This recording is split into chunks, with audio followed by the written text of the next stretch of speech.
Bismillahirrahmanirrahim. Assalamualaikum warahmatullahi wabarakatuh. Alhamdulillah anak-anak, kita teruskan pelajaran kita pada hari ini.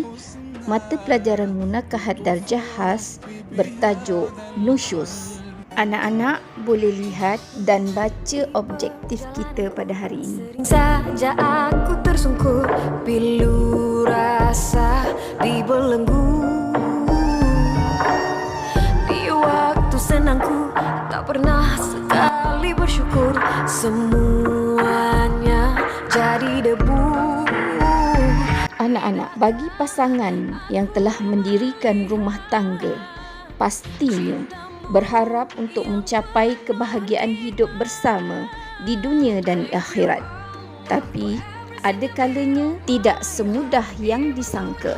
Firman Allah Subhanahu wa taala, surah An-Nisa ayat 34. A'udzu billahi minasy syaithanir rajim. Ar-rijalu qawwamuna 'alan nisa'i bima faddalallahu ba'dahum 'ala ba'd. Artinya, kaum lelaki itu adalah pemimpin dan pengawal yang bertanggungjawab terhadap kaum perempuan. Oleh kerana Allah Subhanahu wa taala telah melebihkan orang lelaki, iaitu dengan beberapa keistimewaan atas orang perempuan. Dengan anugerah yang Allah Subhanahu wa taala kurniakan kepada seorang lelaki yang kemudiannya bergelar suami, bertanggungjawab mendidik isteri secara berterusan supaya menjadi isteri yang solehah dengan cara memberi ilmu, menunjuk ajar dan memimpinnya, menghargai dan menjaga perasaannya yang halus dengan kasih sayang, layanan dan belayan serta simpati atas kekurangan dan kelemahan secara jujur dan ikhlas. Sebaliknya, isteri pula bertanggungjawab untuk mematuhi dan menghormati suami, memberi layanan yang sewajarnya serta menjaga amanah suami dengan kejujuran dan mesra. Kesimpulannya, kedua-dua pasangan iaitu suami atau isteri saling memerlukan antara satu sama lain dengan 3 ungkapan secara positif.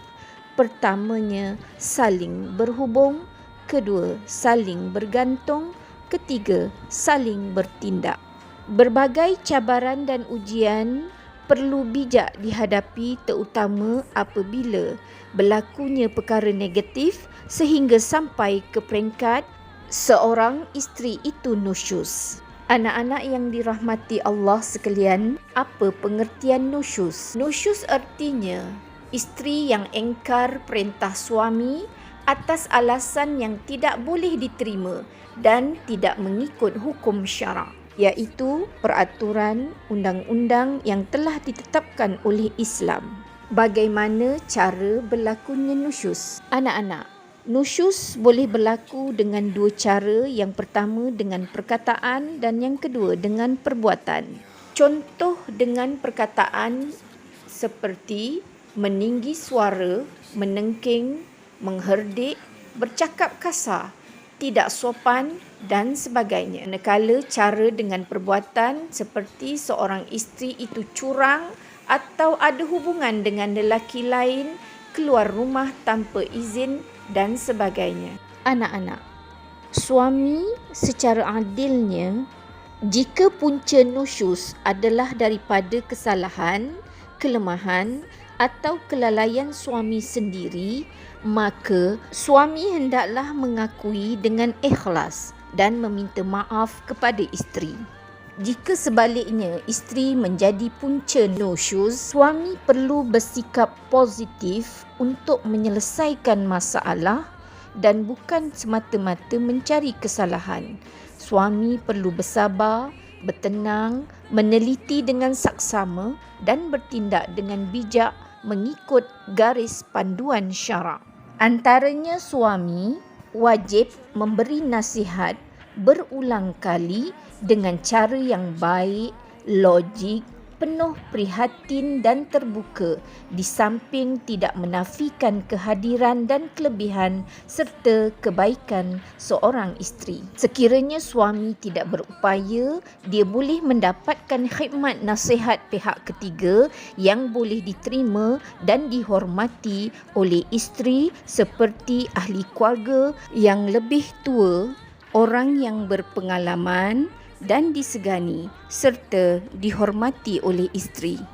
Jika tindakan nasihat atau kaunseling tidak berkesan, maka suami boleh mengambil langkah seterusnya, iaitu memulaukan tempat tidur sebagai suatu pengajaran dan pendidikan psikologi dengan niat agar isteri rasa tertekan kerana dirinya tidak dilayani oleh suami serta menginsafi kesalahannya, juga bersedia untuk kembali menjadi isteri yang setia. Tapi perlu diingat ya anak-anak, walaupun berlaku pemulauan tempat tidur, suami isteri mestilah tinggal serumah dan masing-masing menjalankan tanggungjawab suami isteri, begitu juga tanggungjawab sebagai ayah dan ibu. Jika langkah ini juga tidak berkesan, suami dibolehkan memukul isteri dengan tujuan untuk mengajar dan mendidik, iaitu takdib. Pukulan itu sebagai pukul-pukul sayang, sebagai kekesalan dan kekecewaan suami terhadap perlakuan isteri. Anak-anak yang dirahmati Allah sekalian, syarat-syarat pukulan sebagai takdib. Yang pertama, tidak menggunakan benda yang membahayakan. Yang kedua, tidak mengeluarkan darah. Yang ketiga, tidak menyiksa. Yang keempat, tidak mencederakan. Dan yang kelima, bukan di muka. Permasalahan yang berlaku hendaklah diselesaikan dengan segera, kerana sekiranya terlalu lama, maka semakin kurang berkesan tindakan pemulihan yang dilakukan. Anak-anak, untuk soalan kefahaman pada hari ini, anak-anak perlu menjawab soalan di dalam buku tulis. Alhamdulillah, semoga bermanfaat. Sekian, Assalamualaikum warahmatullahi wabarakatuh. يا ذا الأسماء الحسنى